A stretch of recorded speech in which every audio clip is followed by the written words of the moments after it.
Of course, we live in Massachusetts, so our families are recognized, at least on a state level.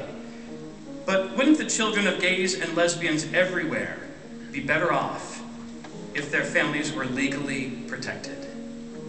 We sure think so.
Isn't it the government's job to protect minorities?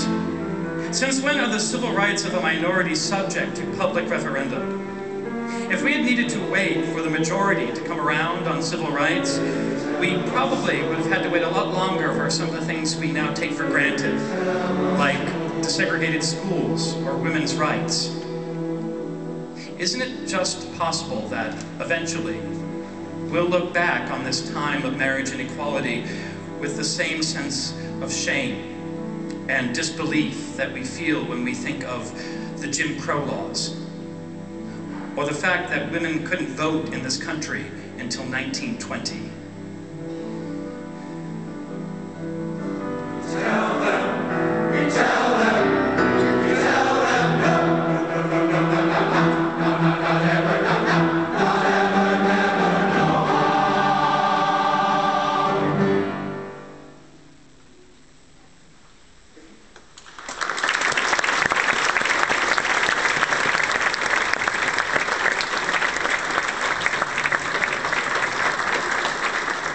So, what makes marriage so important anyway?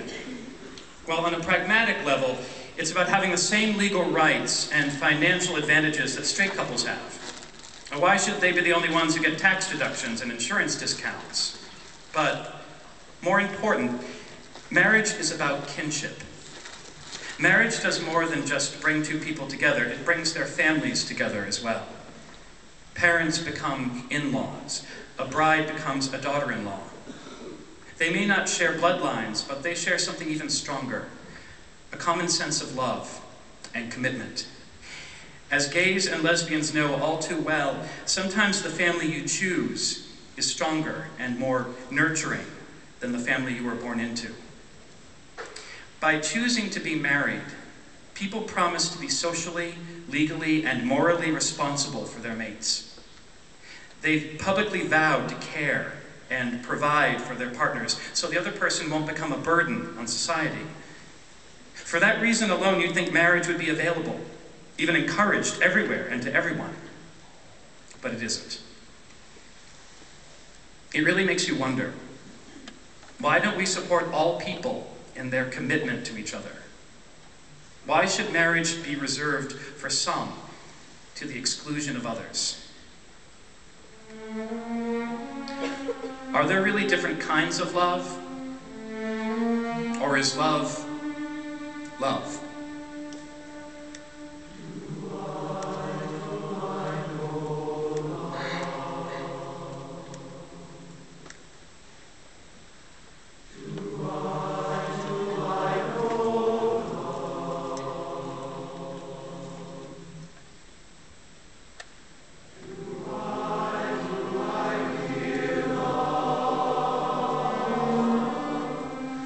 There in the space of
According to census data, there are hundreds of thousands of kids being raised in same-sex households in the United States.